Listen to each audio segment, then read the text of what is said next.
오늘은 제 5과입니다. 5과 7장, 오늘은 한 장, 7장 한 장을 연구하도록 하겠습니다.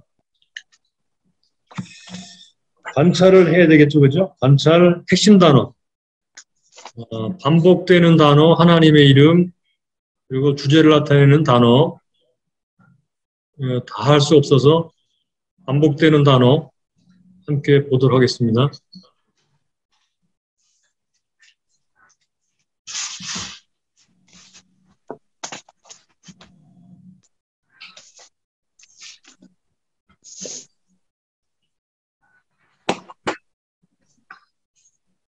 자, 7장은 혼인에 대한, 남편과 아내에 대한 이야기가 주류를 이루고 있는데요. 관찰할 때 단어를 찾을 때 하나씩만 찾아야 되거든요, 원래는. 근데 시간을 좀 절약하기 위해서 편법을 사용하겠습니다. 남편과 아내라는 두 단어를 핵심 단어로 보고 두 단어를 한꺼번에 표시하면서 본문을 보도록 하겠습니다. 자, 7장 1절부터 볼까요? 너희의 순말에 대하여는 남자가 여자를 가까이 아니함이 좋으나 음행 연고로 남자마다, 남자는 아내죠, 그죠? 남편이죠, 그죠? 남자마다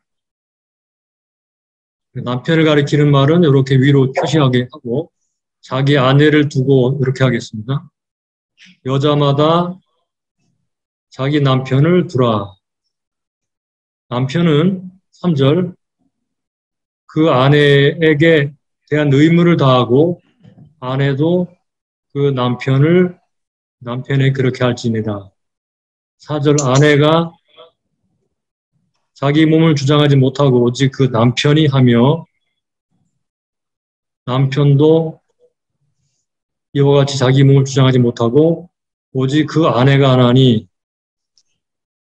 서로 본방하지 말라 그랬죠. 자, 넘어가겠습니다. 남편 아내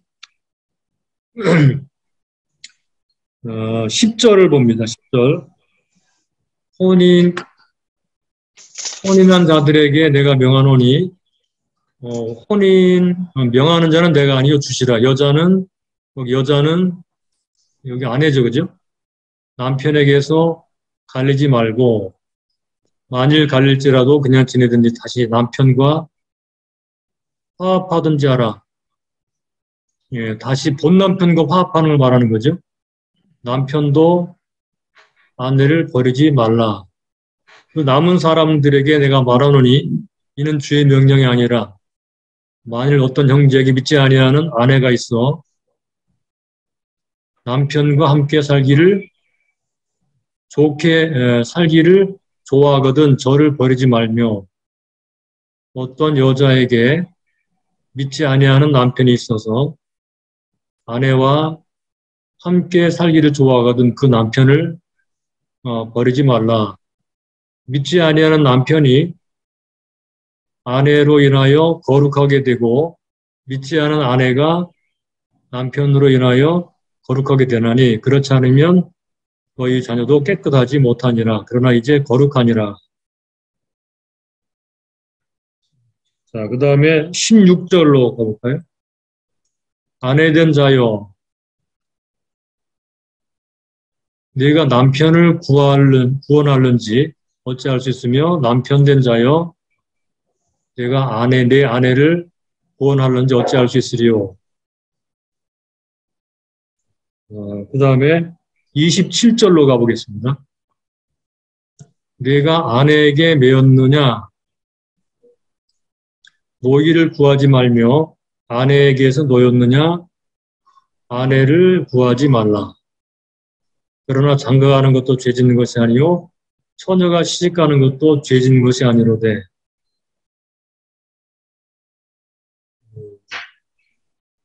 그 다음에 27절 여기 27절 앞에 내가 이건 남편을 가리키는 말이니까 이걸 표시하겠습니다. 내가. 그 다음에 29절로 볼까요? 형제들아 내가 이 말하노니 때가 단축하여진 고로 이후부터 안에 있는 자들은 없는 자같이 하며 그 다음에 33절 장가간 자는 세상 일을 염려하여 어찌하여야 아내를 기쁘게 할까 마음이 나누이며 34절 시집가지 않는 자와 처녀는 주의를 염려하여 몸과 영을 다 거룩하게 하되 시집간 자는 세상 일을 염려하여 어찌하여야 남편을 기쁘게 할꼬 하느니라. 39절 아내가 그 남편을 남편이 살 동안에 매여 있다가 남편이 죽으면 자유하여 자기 뜻대로 시집갈 것이나 여기 자기는 아내죠. 주 안에서만 할 것이니라. 이렇게 읽다 보니까 혼인하다라는 말이 나오는 것을 알 수 있습니다. 그래서 혼인하다라는 말, 혼인 그 단어를 표시하겠습니다. 8절을 볼까요? 8절 내가 혼인하지 아니한 자들과 및 과부들에게 이르노니 그냥 지내는 것이 좋으니라.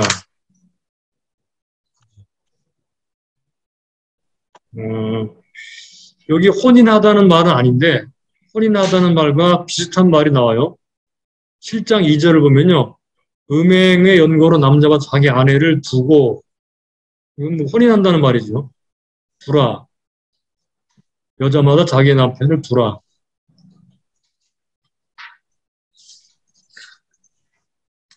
그 다음에 10절을 볼까요? 10절. 혼인한 자들에게 내가 명하노니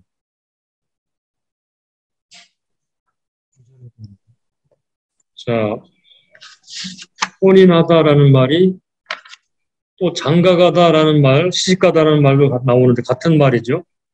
28절. 그러나 장가가는 것도 같은 말로 취급하겠습니다. 죄 짓는 것이 아니요 처녀가 시집가도 죄 짓는 것이 아니로되 이런 이들은 육신의 고난이 있으리니 나는 너희를 아끼노라. 32절 너희가 염려 없기를 원하노라. 장가가지 않는 자는 아는 자는 주의를 염려하여 어찌하여 주를 기쁘시게 할꼬 하되 그다음에 33절 장가간 자는 세상 일을 염려하여 어찌하여야 아내를 기쁘게 할까 하여 마음이 나누이며 34절 시집가지 않는 자와 처녀는 주의를 염려하여 몸과 영을 다 거룩하게 하려 하되 시집간 자는 세상 일을 염려하여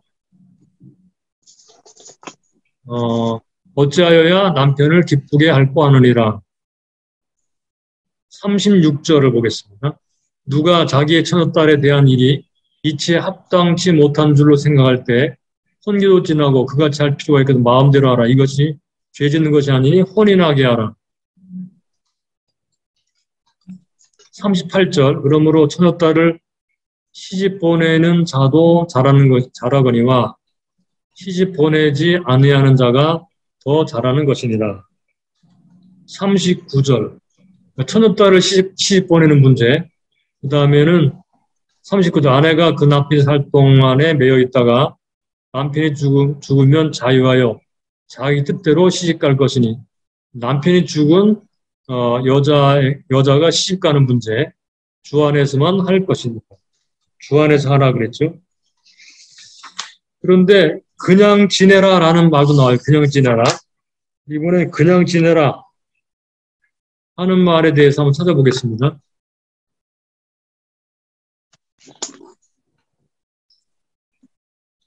1절.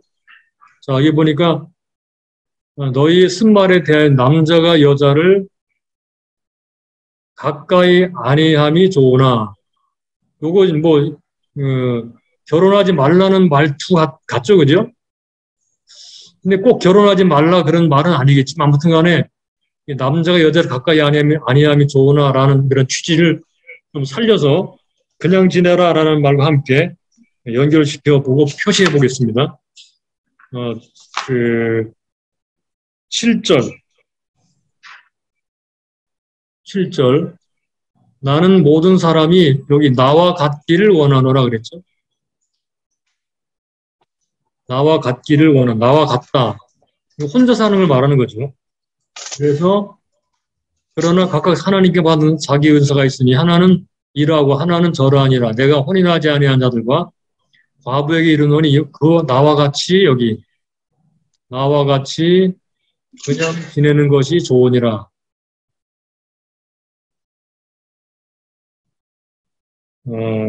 그 다음에 26절도 26절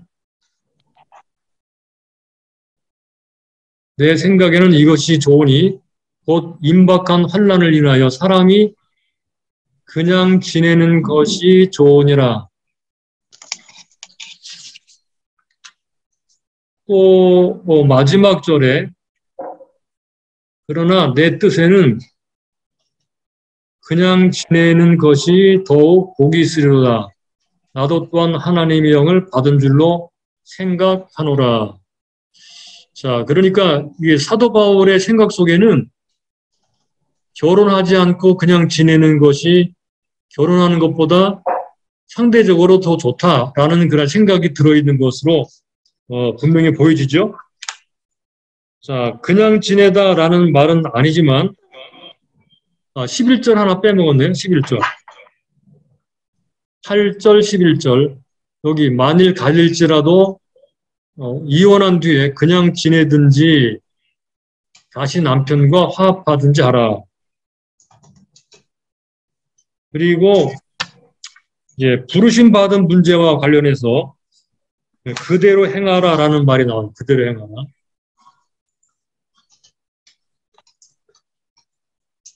그대로 행하라. 자, 그대로 행하라는 말이 17절. 오직 주께서 각 사람에게 나눠주신 대로 하나님이 각 사람을 부르신 여기 그대로 행하라. 내가 또한 교회에서 이와 같이 명하노라. 그리고 20절에도 각 사람이 부르심을 받은 그 부르심 그대로 지내라. 24절에도 보니까 형제들아 각각 부르심을 받은 그대로 하나님과 함께 거하라. 네, 이렇게 그대로 부르심 받은 그대로라는 말이 나오고 또 혼인하지 않고 그냥 지내는 것 이런 말들이 나옵니다. 7장 내용은 여러분 잘 아실 테니까 이런 말들이 어떤 그 문맥 속에 나오는지 대략 아마 파악이 될 거예요. 자, 그러면 그 다음에 부르심이라는 단어가 또 중요하죠. 부르심. 15절로 가보겠습니다. 15절. 15절에 꼭 믿지 않은 자, 아니하는 자가 할 일거든 갈리게 하라. 형제나 자매나 이런 일에 구속받을 일이 없느니라. 그러나 하나님은 화평 중에 너희를 요고 부르셨느니라. 부르셨다. 그 다음에 17절 오직 주께서 각 사람에 나눠주신 대로 하나님이 각 사람을 부르신 그대로 행하라. 여기 부르셨다. 부르신 그대로 행하라. 그 다음에 18절 할례자로 부르심을 받은 자가 있느냐? 부르심. 무할례자가 되지 말며 무할례자로 부르심 받은 자가 있느냐? 할례를 받지 말라. 20절에 각 사람이 부르심을 받은 그대로 받은 부르심 그대로 지내라. 21절 내가 종으로 있을 때 부르심 받았느냐? 염려하지 말라. 그러나 자유할 수 있거든 차라리 사용하라. 22절 주 안에서 부르심을 받은 자는 종이라도 주께 속한 자유자요. 또 이와 같이 자유자를 했을 때에 부르심을 받은 자는 그리스도의 종이니라. 24절 형제들아 각각 부르심을 받은 그대로 하나님과 함께 거하라. 네, 이렇게 부르심이라는 말이 여러 번 등장합니다. 그래서 본문을 보니까 혼인하다 그 남자와 남편과 아내와의 관계, 혼인하는 문제, 그리고 혼인하지 않고 그냥 지내는 문제, 처녀딸이 혼인하는 문제, 그리고 그 부르심을 받을 때 어떤 상태로 있었든지 간에 부르심을 받은 그대로 지내라는 그런 문제, 예, 이런 문제들이 등장하는 것을 우리가 대략 핵심 단어를 통해서 볼 수가 있었습니다. 자, 이번에는 그러면 대조를 찾아보겠습니다.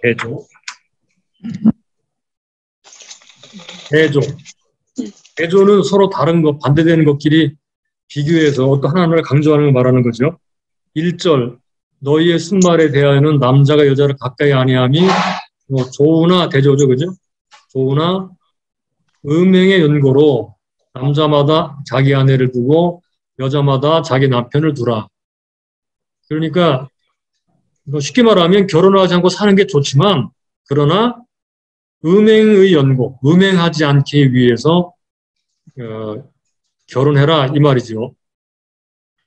요게 이제 그 우리의 결혼 문제를 전부 다 다룬다라고 생각하면 안 되겠어요, 그죠? 그 중에 일부분이겠죠. 4절 아내가 자기 몸을 주장하지 못하고 오직 남편이 하며 남편도 이와 같이 자기 몸을 주장하지 못하고 오직 아내가 안 하니 남편과 아내가 몸을 주장하지 못한다는 것에 대조가 나타납니다. 5절 서로 분방하지 말라. 다만 이것도 대조죠. 그러나 기도할 틈을 얻기 위해서 하루 이상 얼마 동안은 하라 그랬죠. 그리고 다시 합하라. 그러나 다시 5절과 6절이 대조가 됩니다. 그러나 내가 이 말을 하면 권도요 명령은 아니니라. 명령은 아니다 그랬습니다. 7절 나는 모든 사람이 나와 같기를 원하노라. 그러나 각각 하나님께 받은 자기 은사가 있으니 하나는 이러하고 하나는 저러하니라. 나와 같기를 원하노라. 혼자 살기를 원한다는 말이죠. 그러나 이제 은사를 받은 대로 해라 그런 말이죠. 그 다음에 10절 혼인한 자들에게 내가 명하노니 명하는 자 내가 아니여 주시라. 여자는 남편에게서 갈리지 말고 만일 갈릴지라도 그냥 지내든지 다시 그 남편과 화합하든지 하라.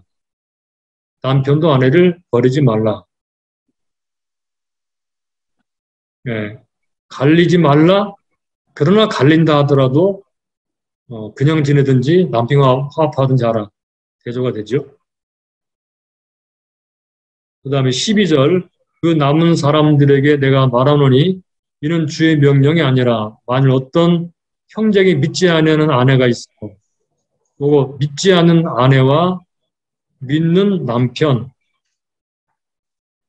남편이 남편과 함께 살기를 좋아하거든 저를 버리지 말며. 그러니까 믿는 남편에게 믿지 않는 그 아내. 요거 표시 잘못됐네요. 여기다 해서 그죠?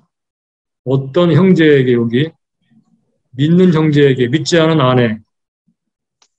그 다음에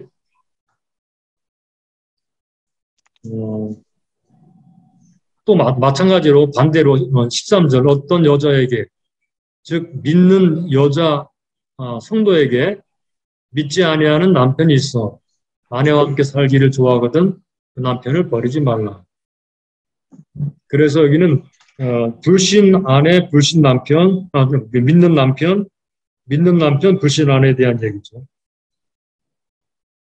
14절, 믿지 않는 남편이 아내로 인해 거룩하게 되고 믿지 않은 아내가 남편으로 인하여 거룩하게 되나니. 서로 반대가 되죠. 불신 남편이 믿는 아내로 인해서 거룩하게 되고 불신 아내가 믿는 남편을 통해서 거룩하게 된다. 그렇지 아니하면 너희 자녀도 깨끗이 못하니라. 요게 이제 굉장히 난해 구 중에 하나예요. 이게 도대체 뭘 말하는가? 그러나 이제 거룩하니라. 단순하게 문맥상으로만 보게 되면 남편, 아내가 둘 다 믿을 때 그 자녀가 거룩하게 된다라는 뜻인 것 같은데 이거 잘 확실하게 파악이 잘 안 되는 그런 주장이에요. 나중에 한번 다시 보기로 하죠. 그다음 15절. 혹 믿지 아니하는 자 갈리게 하거든 갈리게 하라. 형제나 자매나 이런 일에 구속받을 일이 없느니라. 그러나 15절 상반절은요. 이혼을 신자와 불신자 간의 이혼을 허용하는 것 같죠. 그죠? 허용하면서도 그러나 라고 말을 하면서 하나님은 화평 중에 너희를 부르셨느니라. 가급적 화평하게 살라 그 말이죠. 그러니까 혼이나 이혼하지 말고 사는 게 좋다 그런 말이죠. 16절 아내된 자여 내가 남편을 구원하려니. 여기 나오는 남편은 불신 남편이고요. 여기 나오는 아내는 믿는 아내입니다. 신자인 아내. 또 남편 된 자여 내가 아내를 구원하려니 어찌할 수 있어. 여기 할 때 남편은 신자 아내, 신자 남편. 그 다음에 아내는 불신자 아내. 대조가 되죠. 17절 오직 주께서 각 사람에게 나눠주신 대로 하나님이 각 사람을 부르신 그대로 행하라. 내가 모든 교회에서 이와 같이 명하노라. 그러니까 가급적 신자와 불신자가 함께 살 때 각각을 서로 구원하는 게 중요하다는 것을 말하면서 그렇게 된 상태 그대로 이혼하지 말고 살 것을 지금 명령하고 있습니다. 18절 할례자로 부르심 받은 자가 있느냐? 예, 할례자와 무할례자. 무할례자가 되지 말며 무할례자로 부르심 받은 자가 있느냐? 할례자가 되지 말라. 할례 받는 것도 아무것도 아니요. 할례 받지 아니하는 것도 아무것도 아니로되. 여기 오직 하나님의 계명을 지킬 따름이니라. 할례 받고 할례 받지 아니하는 것과 오직 하나님뿐이다라고 하는 말이 되고 되죠. 그 다음에 19절 했죠. 그 다음에 21절 내가 종으로 있을 때 부르심 받았느냐? 염려하지 말라. 그러나 자유할 수 있거든 차라리 사용하라. 자유하라는 말이죠. 할 수 있으면 22절 주 안에서 부름받은 자는 부르심 받은 자는 종이라도 주께 속한 자요. 여기 주께 속한 자유자, 종과 자유자. 종이라도 주께 속한 자유자요. 또 이와 같이 자유자를 쓸 때 부르심을 받은 자는 자유자와 그리스도의 종 서로 대조가 되죠. 자, 잘 따라오고 계시죠? 자, 그 다음에 22절과 23절이 대조가 되죠. 그러니까 22절의 문제는 사람과 사람 사이의 종과 관계고 23절은 사람들의 종이 되지 말아라 라는 말과 대조가 되죠. 그 다음에 29절로 가보겠습니다. 형제들아 내가 이 말을 하노니 때가 단축해진 거로 이후부터 안에 있는 자들은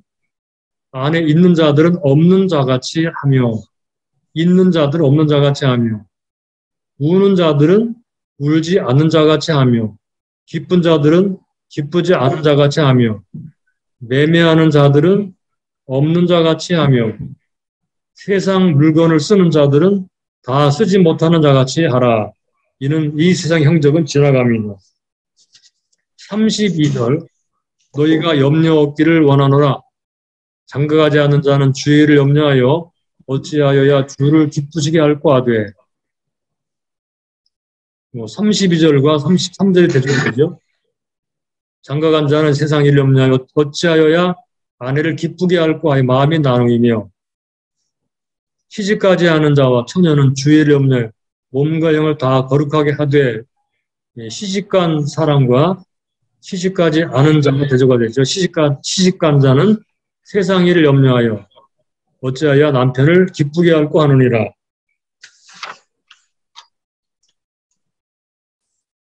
35절 내가 이것을 말함은 너의 유익을 위하며 너에게 올무를 놓으려 함이 아니니. 여기 오직 그러나 너희로 하여금 이치 합하게 하여 분요함이 없이 주를 섬기게 하려 함이라.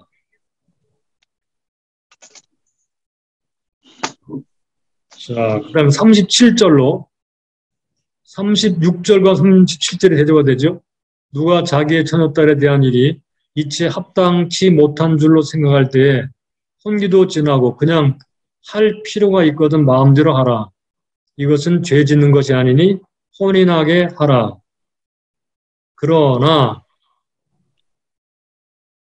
그 마음을 굳게 하고 또 부득이한 일도 없고 자기 뜻대로 할 권리가 있어서 그 처녀딸을 머물러 두기로 마음에 작정하여도 잘하는 것입니다. 36절은 결혼하게 하라. 37절은 그대로 두라. 결혼하게 하지 말아라. 그런 뜻이죠. 그러면 서로 대조가 되죠. 그 다음에 40절이 또 그러나라는 말이 나오죠. 39절부터 아내가 그 남편이 살 동안에 매여 있다가 남편이 죽으면 자유하여 자기 뜻대로 시집갈 것이나 주 안에서만 할 것이니라. 시집가라 그러나 주 안에서만 하라. 그러나 40절 그러나는 39절과 대조가 되죠. 내 뜻에는 그냥 지내는 것이 더 복이 있으리라. 39절은 이제 그 남편을 잃은 그 여자가 결혼할 것을 말하는 구절인데 40절은 그냥 지내라 이렇게 말하는 거죠. 네, 이렇게 대조가 나타납니다. 그 다음에 여러분 교재 괄호 3번, 1번의 괄호 3번 구조적 표현을 잠깐 보면요. 여기에 각각의 이제 어떤 구조를 볼 수 있는 그런 표현들이 나오는데 그걸 표시하고 넘어가겠습니다. 자, 여러분은 관찰 도표에도 지금 여기 여러분이 모니터 보는 것처럼 이렇게 그림이 그려져서 눈으로 확인할 수 있으면 잘하는 거예요. 자, 여기 너희의 쓴말에 대하여는 이렇게 나오죠. 요거 너희의 쓴말에 대하여 지금부터 답변을 하는 거예요. 너희의 쓴말에 대하여 여기부터가 이제 한 단락을 형성합니다. 그 다음에 너희의 쓴말에 대한 아마 이것은 그 혼인 문제를 다루는 것에 대해서 질문을 한 것 같아요. 자, 그 다음에 8절을 보겠습니다. 8절. 여기 보니까 내가 혼인하지 아니한 자들과 여기 혼인하지 아니한 자들과 과부들에게 이르노니 혼인하지 아니하는 자들과 과부들에게 주는 명령이죠. 그냥 지내라 그랬어요. 그 다음에 12절을 보면요. 그 남은 사람들에게 말하노니 그 남은 사람은 어떤 사람들인가요? 제일 첫 번째는 다시 좀 반복하겠습니다. 복습하겠습니다. 1절에 너희의 쓴말에 대하여는 이라는 말은 남자와 여자가 결혼해서 같이 사는 문제, 남녀 그 부부관계 이 부분을 말을 하고 있고요. 그 다음에 8절은 혼인하지 아니하는 자들과 과부들에게 하는 명령이 나오고요. 그 다음에 그 12절에는 그 남은 사람들, 즉 불신 남편, 불신 아내 불신 아내, 불신 남편에 관한 이야기가 또 등장합니다. 그죠? 그 다음에 25절로 가보면요. 또 나오죠. 처녀에 대하여는, 여기부터는 처녀에 대한 문제를 다룹니다. 처녀에 대하여는 이렇게 나옵니다. 자, 요렇게 이제, 그래서 각각의 단락이 주로 무엇을 말하는지 보여주고 있습니다. 자, 그러면 요번에는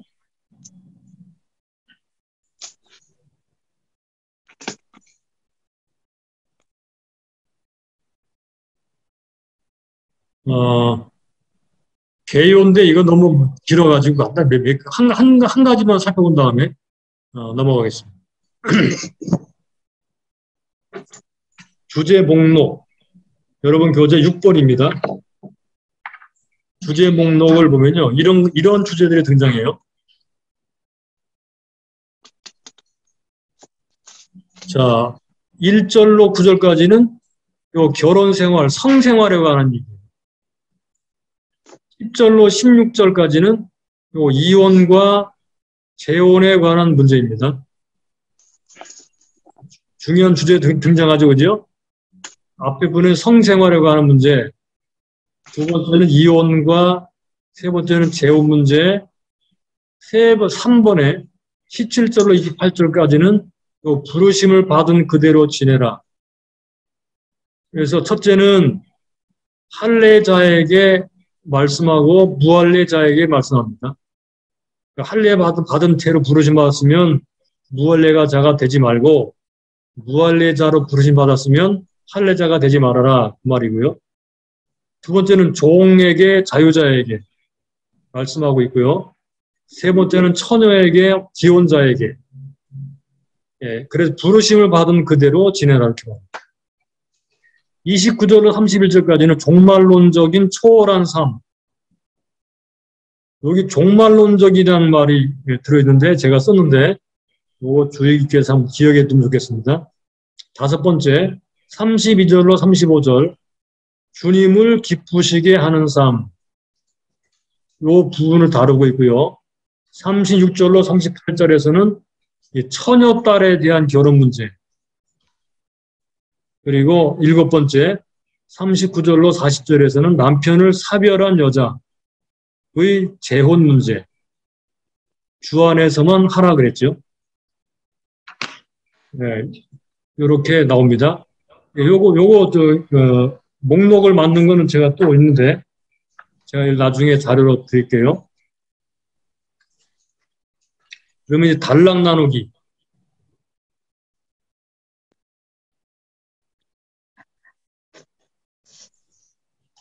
자, 대략 좀 이렇게 복잡하지만 상세하게 나눠보았습니다.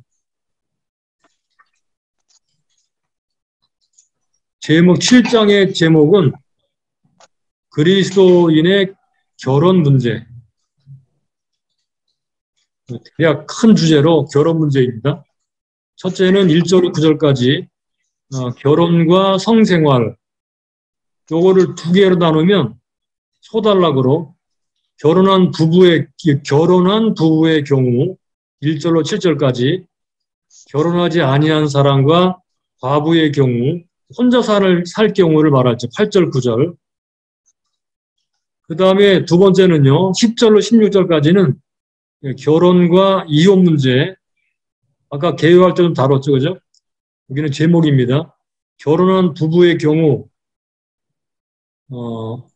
결혼한 부부의 경우가 10절로 11절, 불신자와 신자의 경우 12절로 16절, 결혼과 이혼, 둘째, 셋째, 부르심 받은 그대로 사는 삶, 17절로 24절, 할례자와 무할례자의 예, 종과 자유자의 예, 그리고 네 번째 마지막 단락, 25절로 40절까지는 독신과 결혼 생활, 독신과 결혼. 첫째, 25절로 28절, 임박한 환란을 대비하는 삶. 환란이 임박했다고 말합니다. 임박한 환란을 대비하기 위해서 어떻게 살아야 되느냐 하는 문제를 다루고요. 그 다음에 29절 31절까지는 소달라 지나가는 세상의 삶, 없는 자 같이 살아라 그랬죠. 그리고 세 번째 소달라 32절 35절 주님을 기쁘게 하는 삶, 염려 없는 삶을 위해서. 네 번째 소달라 36절로 38절 처녀딸의 결혼 문제, 더 좋은 쪽으로 하라 그렇게 말씀했어요. 남편과 사별한 과부의 재혼 39절로 40절 주 안에서만 하라, 아니면 그냥 지내라라고 말씀합니다. 자, 여기에 제목인데 이것도 제가 드릴 테니까 혹시 아직 메모하지 못한 분들은 자료를 받아보시면 되겠습니다. 자, 그러면 이제 해석에 들어가도록 하겠습니다.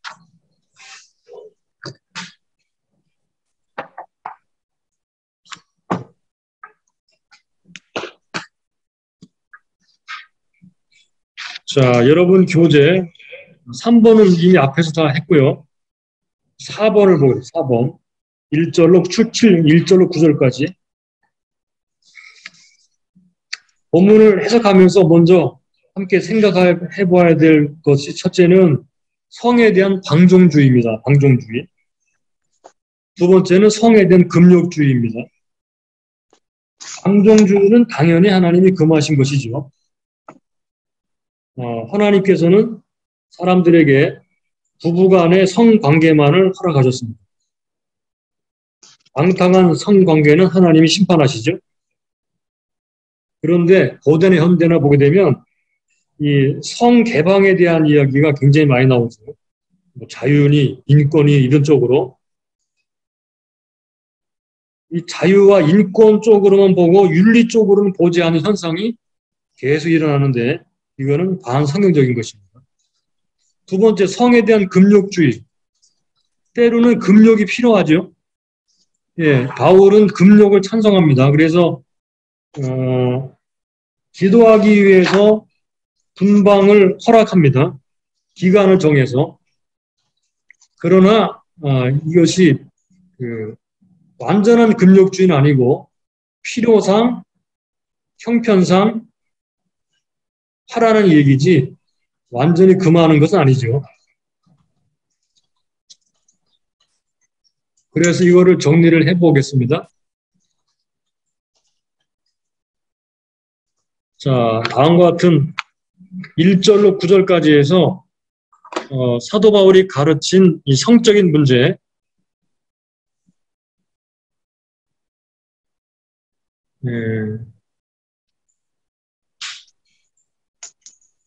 부부의 성에 대해서, 첫째, 성관계의 즐거움은 허용된다. 예, 바울이 그렇게 가르치고 있습니다.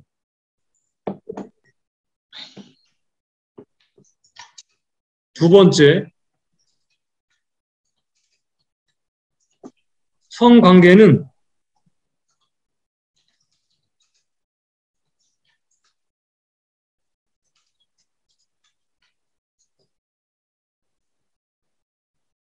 영적으로 방해가 될 수 있다. 그래서 기도할 때는 분방하라 이렇게 얘기하고 있죠. 그죠? 이거는 7장 1절, 5절, 7절로 8절, 32절로 35절 같은 데가 이렇게 말합니다.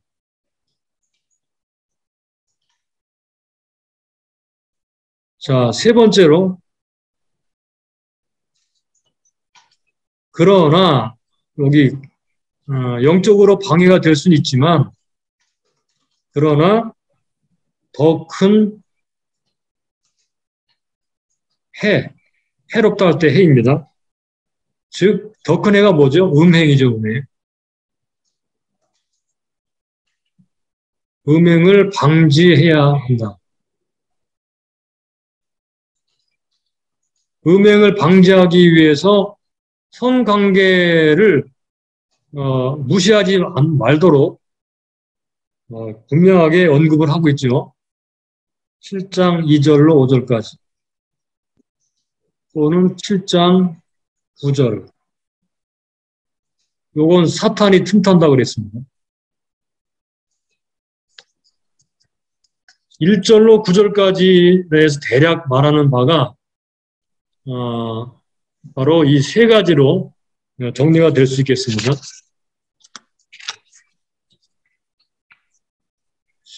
자, 그 다음에 5번으로 넘어가면요. 6절에 이런 말이 나오죠. 6절. 그러나 내가 이 말을 하문할 때 이 말은 무엇을 가리키느냐? 이 말은 5절을 말합니다. 5절. 만약에 2절부터 5절까지를 다 가리킨다면 결혼 전반에 대해서 말씀하는 것이 되기 때문에 문제가 되죠. 그래서 5절만 가리킨다라고 봐야 됩니다. 5절 서로 분방하지 말라. 다만 기도할 틈을 얻기 위하여 합의상 얼마 동안 하되 다시 합하라. 이는 너희 절제 못함이 인하여 사단으로 너희를 시험하지 못하게 하려 함이라. 요 말이 바로 이 말을 하면 권도의 명령이 아니라 5절이 권면이지 명령은 아니라는 말입니다. 무슨 말인지 아시겠죠? 그 다음에 6번으로 가게 되면 1절에서 9절까지.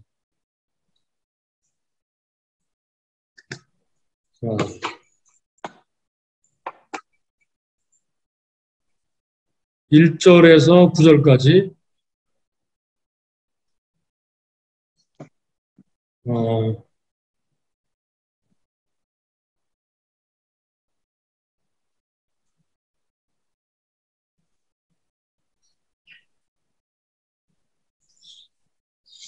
자, 성관계 원칙. 본문이 말하는 성관계 원칙 4가지. 여기 특별히 인격적 측면을 강조합니다. 그러니까 남편과 아내 상호 간의 인격적 측면. 일방적으로 한 사람이 주도한다고 말하지 않고 상대방이 주도한다. 그래 남편이 아내를, 아내가 남편을 이렇게 말합니다. 그래서 다음에 4가지로 정해볼 수 있는데요. 첫 번째는 일남일녀의 부부 관계 안에서만. 남자 하나, 여자 하나, 남편 하나, 아내 하나. 부부 관계 안에서만 허락됩니다. 이런 걸 왜 요즘에 강조해야 되느냐? 요즘에 이 문제가 상당히 막 점점 이상하게 나가죠, 그죠? 동성애니 무슨 동성 부부니 무슨 법까지 바꿔가면서 심각합니다. 이런 문제를 다시 잘 다뤄야 될 것 같습니다. 그래서 일남일녀의 부부관계 안에서만 성관계가 허락된다. 둘째는 성관계 주도권이 상대 배우자에게 있다. 요거는 무슨 말인지 이해되시죠? 상대 배우자는 상대하는 배우자의 성적 욕구를 무시해서 안 된다는 말입니다. 세 번째, 부부는 합의하여 성관계를 일시적으로 중단할 수 있다. 요거는 권면이다 그랬죠? 여기서는 기도를 위해서라고 했는데 요거는 이제 예를 든 것이고 물론 기초적인 것이기도 하지만 그러니까 다른 것 때문에도 합의할 수 있겠죠. 그죠? 네 번째, 사단이 시험하지 못하도록 성관계를 관리해야 된다. 요거 제가 관리라는 말을 썼는데요. 요거 사단이 시험하지 못하도록 사단이 틈타면 부부관계가 깨지게 되죠. 그래서 부부가 아닌 다른 성을 찾게 되거나 그런 일이 벌어지게 된다는 말입니다.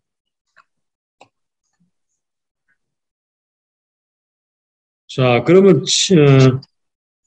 7번에 7절, 8절에서 사도 바울이 주고자 하는 권면이 뭐냐? 나는 모든 사람이 나와 같기를 원하노라.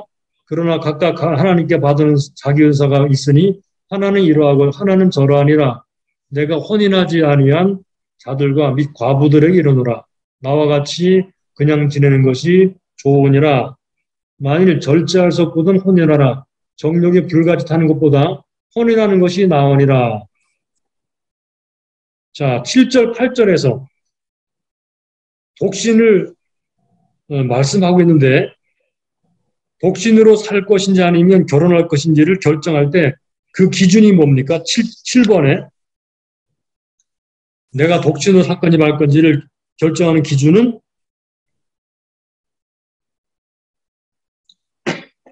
하나님께 받은 은사를 따라야 한다. 은사. 독신의 은사. 이걸 말하는 거죠. 예수님께서도 마태복음 19장 11절로 12절에서 오직 타고난 자라야 한다 그랬어요. 천국을 위하여 스스로 된 고자도 있다. 이렇게 말을 했죠.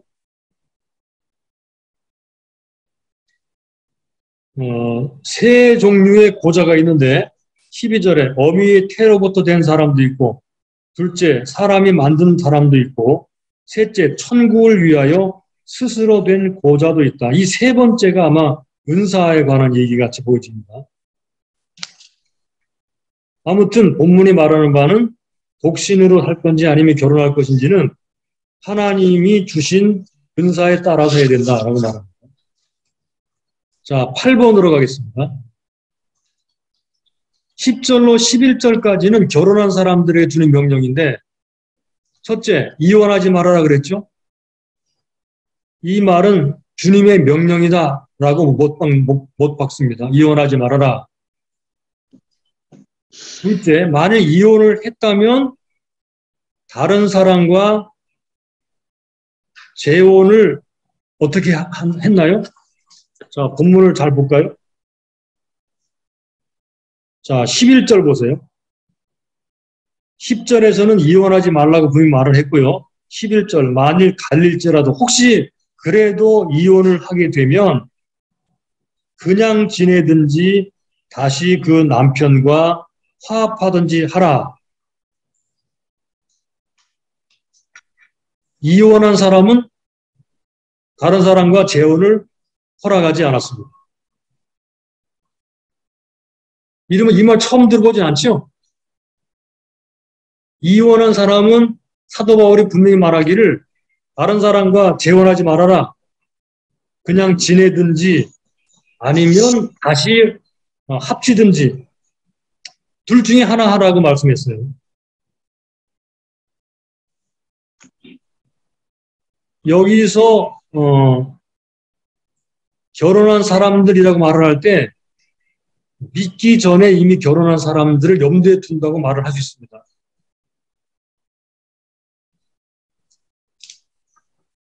자, 그러면 9번으로 가보겠습니다. 12절로 16절에서 이혼을 허락하지 않는 경우, 또 이혼을 하지 말아야 하는 경우, 그리고 이혼을 허락하는 경우 세 경우가 나오죠, 그죠? 첫째, 이혼을 허락하지 않는 경우 12절, 13절. 불신자이면서도 함께 살기를 좋아하는 경우. 둘째, 이혼하지 말아야 하는 이유. 요거 이유입니다. 이혼하지 말아야 하는 이유. 믿는 배우자로 인하여서 믿지 않는 배우자가 거룩하게 될 수 있기 때문에, 구원을 받을 수 있기 때문에. 둘째로, 자녀가 거룩하게 될 수 있기 때문에, 자녀가 구원받게 될 수 있기 때문에, 또는 믿게 될 수 있기 때문에 이혼을 하지 말아야 하는 것. 그러니까 종교 때문에 이혼하지 말아야 되는 이유는 상대 배우자의 전도를 위해서, 자녀의 전도를 위해서입니다. 세 번째, 이혼을 허락하는 경우가 있어요. 그래도 이혼을 해야 되는 경우는 믿지 아니하는 배우자, 즉 불신 배우자가 신앙 문제로 이혼을 요구할 경우. 네, 불신 배우자가 신앙 문제로 이혼을 요구할 경우. 너 예수 믿을래? 나하고 살래? 이렇게 나올 때 예수 믿겠다고 해야 된다는 얘기입니다. 네, 무슨 얘기인지 아시겠죠? 자, 그 다음에 네 번째, 가로 네 번째. 15절 하반절을 잠깐 보겠습니다. 꼭 믿지 않은 자가 갈리거든 갈리게 하라. 형제나 자매나 이런 일에 구속받을 것이 없느니라. 그러나 하나님은 화평 중에서 너희를 부르셨느니라. 그러나 하나님은 화평 중에서 너희를 부르셨느니라. 라고 하는 의도는 뭐라고 생각하느냐 그랬어요. 그러니까 가급적이면 믿는 배우자는 화평하게 살아라. 이혼해야 될 상황이라 하더라도 할 수만 있다면 화평으로 살아라. 화평해서 화합하도록 해라. 이것이 최고의 덕목이다라고 말합니다. 그러니까 무조건 이혼하지 말아라 라는 말은 아닙니다. 그렇지만 가급적 이혼하지 않고 사는 것이 화평하게 사는 것이 좋다. 화평을 추구하라 라고 말합니다. 그러니까 전체 맥락 속에서 사도 바울의 그 뉘앙스는 뭐냐면 가급적 이혼하지 말아라. 부득이하게 이혼할 경우에는 불신 남편이 신앙 문제로 이혼을 요구할 때 가능하지만 그래도 할 수만 있다면 화평하게 살아라 라는 말합니다. 자, 가로 5번. 불신 배우자와 결혼 생활을 하는 그리스도인이 염두에 두어야 할 중요한 두 가지 원리. 첫째, 뭐죠? 불신 배우자와 함께 살아가는 신자 배우자가 생각해야 될 중요한 원리 두 가지. 첫째, 배우자와 자녀의 구원입니다. 그러니까 남편이면 남편, 아내면 아내의 그리고 부사에 낳은 자녀 이 두 부류의 사람들의 구원을 위해서 사는 것. 둘째, 화평하게 되는 것. 화평입니다. 화평. 첫째는 구원이고 둘째는 화평입니다. 자, 아시겠죠? 자, 본문이 말하는 바대로 우리가 함께 보았습니다. 10번으로 가보겠습니다.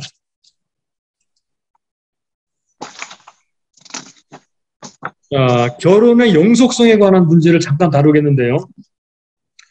괄호 1번이나 괄호 2번이나 답은 무엇인가 하면 결혼은 언약이라는 말입니다. 언약.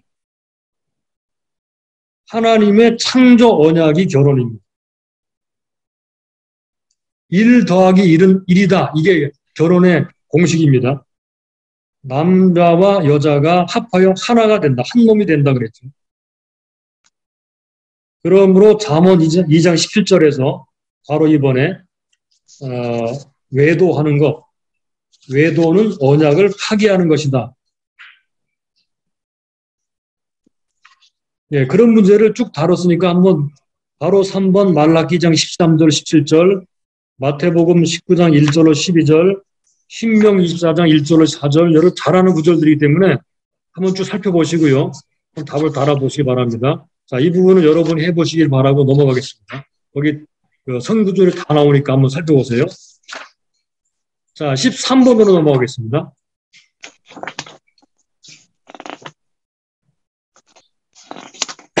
자, 17절로 24절.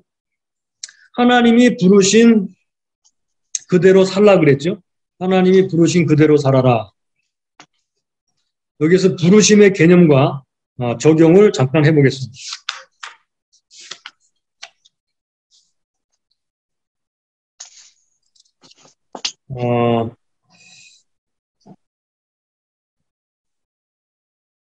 17절 가로 1번, 17절로 24절 핵심 메시지가 뭐냐 그랬거든요.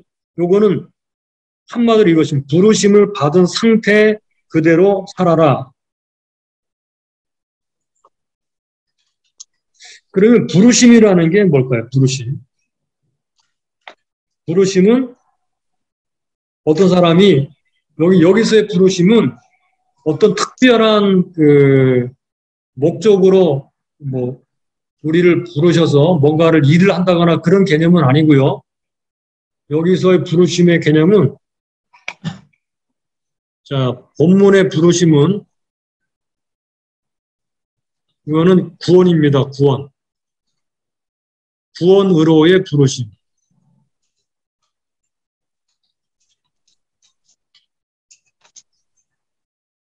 구원으로의 부르심.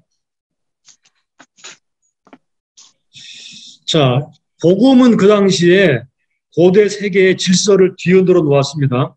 사회적 신분, 남녀, 인종, 종교, 문화, 관습 등을 뛰어넘어서 하나의 하나님이 부르셔서 하나의 신앙 공동체로 들어왔습니다. 이 신앙 공동체 안에 들어오게 되면 여기는 신분, 남녀, 성, 여기 성이죠. 성별, 그 다음에 인종, 또는 뭐 종교, 문화, 관습, 또는 뭐 종이나 자유자, 노예를 말하는 거죠. 이런 것들을 전부 초월해서 신앙 공동체로 이 사람들 들어오게 되면 뭐가 되죠? 자, 한번 스스로 답을 해보세요. 하나님 복음으로 우리를 복음으로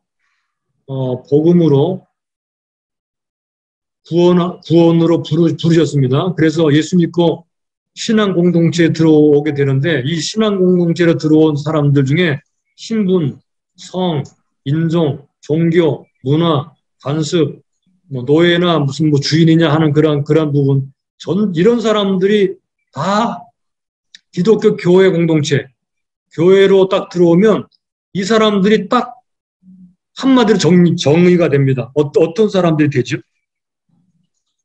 형제와 자매가 됩니다.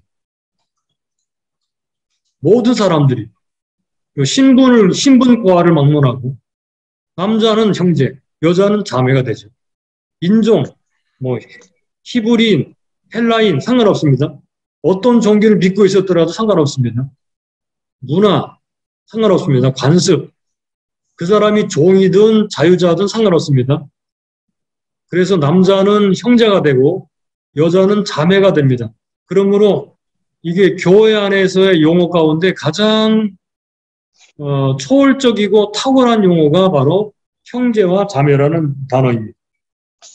그래서 어떤 형태로든지 간에 어떤 신분으로 있든지 어떤 인종으로 살든지 종교적으로 뭐 할례를 받았든지 안 받았든지 어떤 문화를 누리며 살든지 간에 종이나 자유자든지 간에 교회 안에 들어오게 되면, 즉 부르심을 받게 되면, 구원으로 부르심 받게 되면 있는 그 상태에서 형제와 자매로 살아라 라고 말하는 거예요. 부르심 그대로 살아라라는 말은 바로 그런 말입니다. 자, 그러면 요거를 좀 더 원리적으로 따져서 하나님의 부르심의 원리를 좀 잠깐 살펴보겠습니다. 하나님의 부르심의 원리.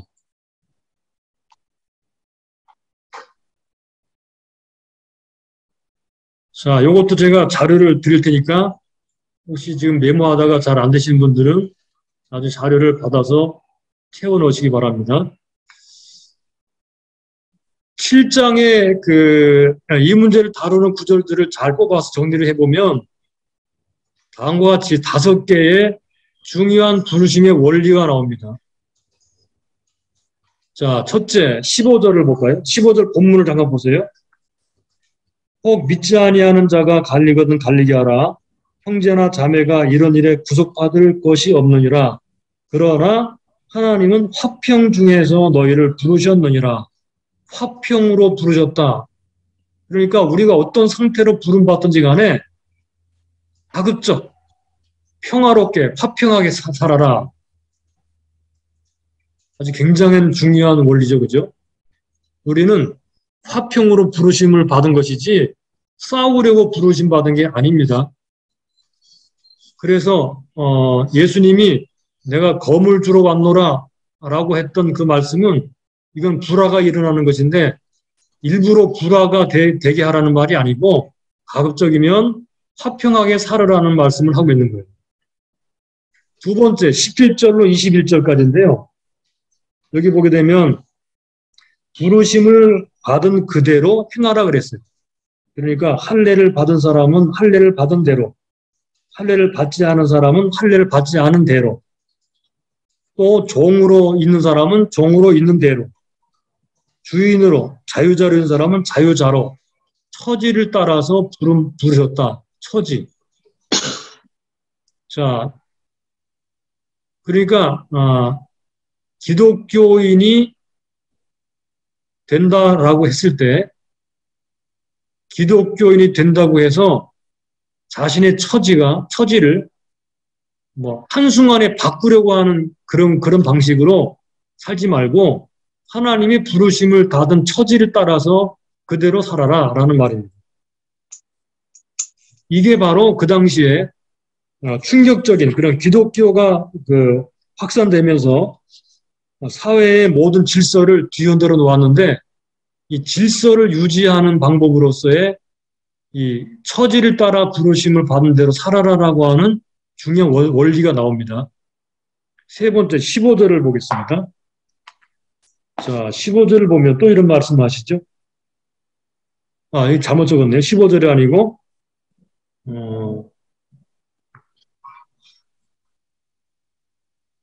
22절입니다. 22절. 요건 잘못된 22절과 23절입니다. 요거 잘못, 나중에 자료를 받아볼 때도 고치세요. 22절로 23절. 자, 보겠습니다. 주 안에서 부르심 받은 자는 종이라도 주께 속한 자유자요. 또 이와 같이 자유자로 있을 때 부르심 받은 자는 그리스도의 종이니라. 너희는 값으로 산 것이 되었으니 사신 것이니 사람의 종이 되지 말라. 요거 그리스도의 종으로 부르심. 이제는 믿는 사람들은 사람의 종이 아니고 그리스도의 종으로 살아라라는 말이죠. 자, 여기에서 모순이 생기죠. 종으로 부르심 받은 사람은 그리스도의 종이니까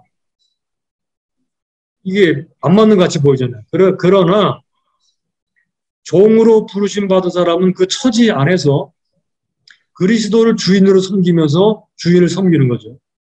주인은 자신도 그리스도의 종이라는 사실을 그대로 믿고 살아가는 거죠.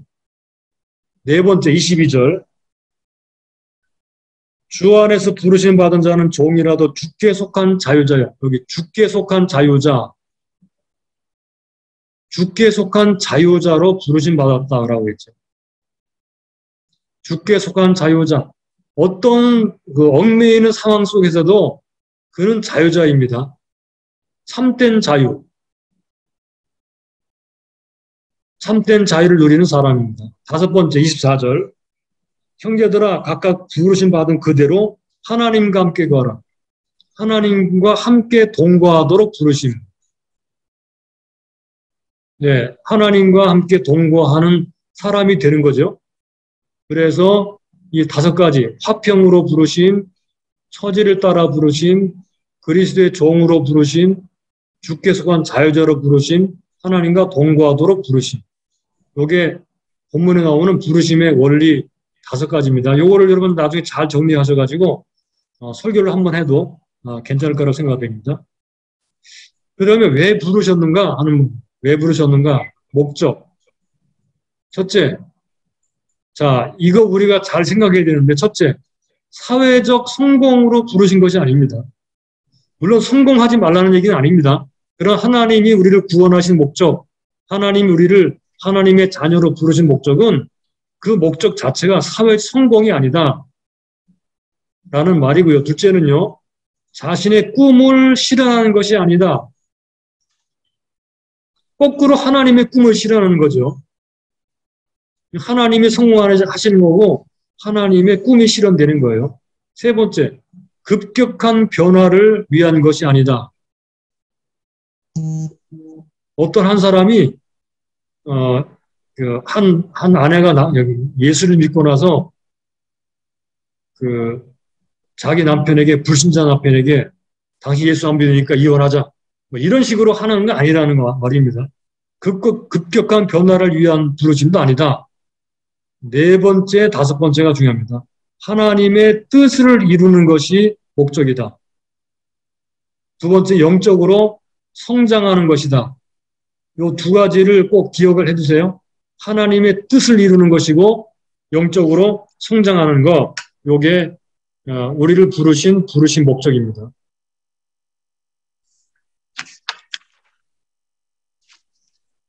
자, 이제 14번으로 마지막 번호입니다.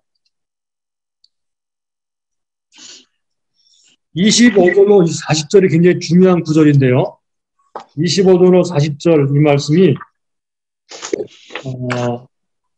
전체 중요한 내용, 핵심 내용은 한마디로 말해서 그냥 지내는 것이 좋다입니다. 14번 답은 그냥 지내는 것이 좋다. 이 논지가 이 단락 전체를 흐릅니다. 그러나 이것은 바울이 권면하는 거지 강요하는 것은 아닙니다. 독신을 강요하는 것은 아닙니다.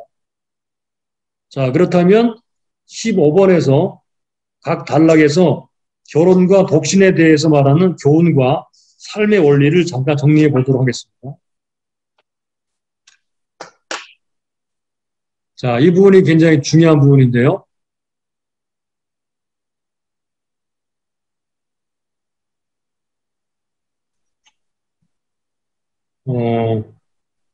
첫째, 25절부터 28절까지.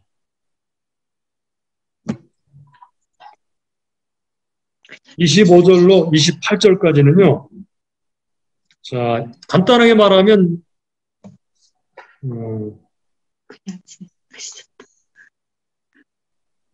이거는 단순한 삶. 단순한 삶.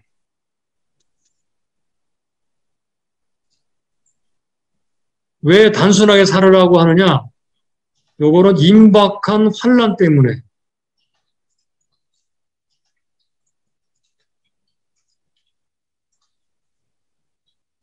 육신의 고난이 있을 것이기 때문에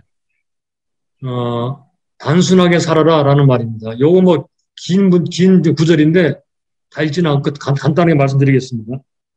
임박한 환난으로라는 목회적 본고입니다.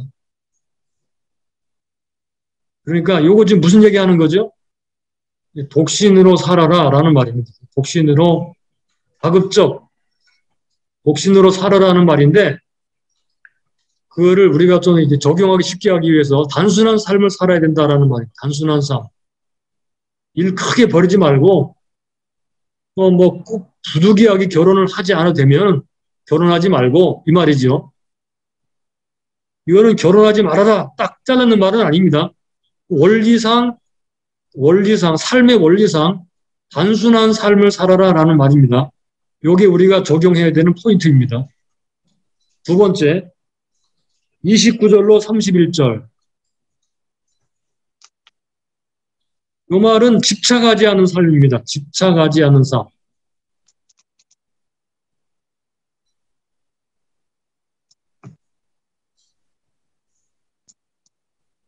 집착하지 않은 삶. 자, 잠깐 볼까요? 29절. 형제들아 내가 이 말을 하노니 때가 단축하여진 거로 이후부터 안에 있는 자들은 없는 자 같이 하며 우는 자들은 울지 않는 자 같이 하며 기쁜 자들은 기쁘지 않은 자 같이 하며 매매하는 자들은 없는 자 같이 하며 세상 물건을 쓰는 자들은 다 쓰지 못하는 자 같이 하라. 이 세상 형적은 지나감이라. 지나가는 형적 요거 왜 집착하지 말아야 되느냐? 세상은 지나간다.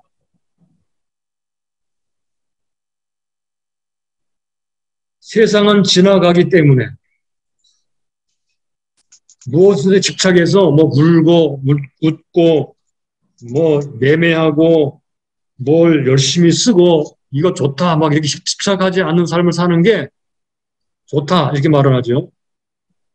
세 번째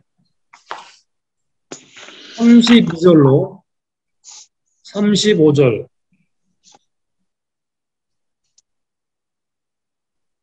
마음이 흐트러지지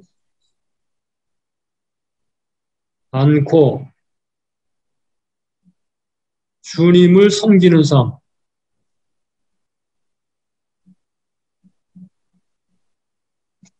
자, 여기 마음이 흐트러지지 않고 주님을 섬기는 삶. 가급적 독신으로 살아라 라는 말을 이제 하고 있는 이 전체 단락 안에서요. 왜 그러느냐? 결혼을 하게 되면 남편은 아내를, 아내는 남편을 튕기기 위해서 더 기쁘게 하기 위해서 신경 쓰다 보니 그 염려가 생기게 되고 마음이 흐트러진다는 것입니다. 그러지 않기 위해서 주님을 온전히 섬기는 충성스러운 삶을 살기 위해서 온전하고 충성스러운 삶을 살기 위해서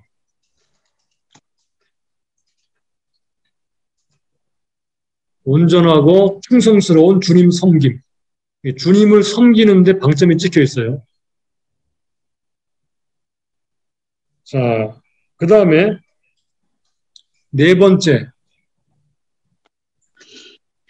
36절부터 38절. 요거는 최선의 선택입니다.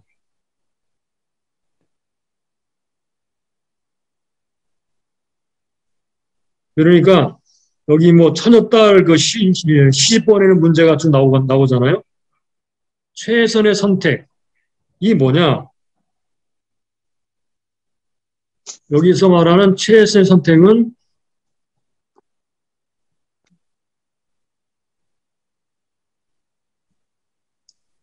결혼하지 않는 것이 더 잘하는 것이다 그랬죠. 여기 더 잘하는 것, 여기 더 잘하는 것이다 그래. 더 잘하는 것. 최선의 선택에 대해서 우리가 마음을 가지면 좋겠습니다. 그러니까 이것은 꼭 결혼 문제만 부합되는 게 아니고 언제나 주님이 주시는 최선의 것이 무엇인지를 살펴야 됩니다.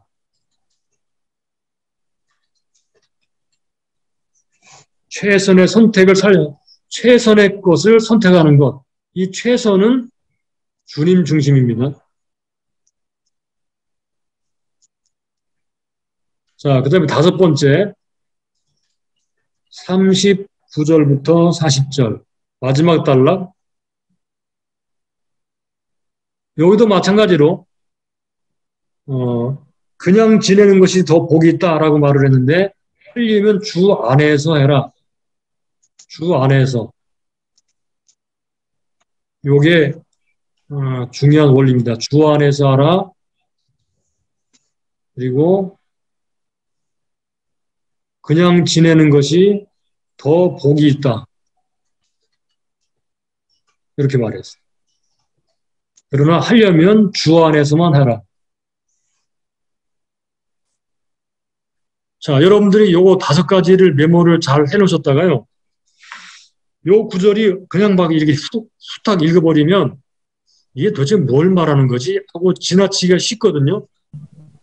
자, 본문이 25절부터 40절까지는 그냥 지내는 것이 더 좋다. 이런 식으로 주로 말을 하고 있거든요.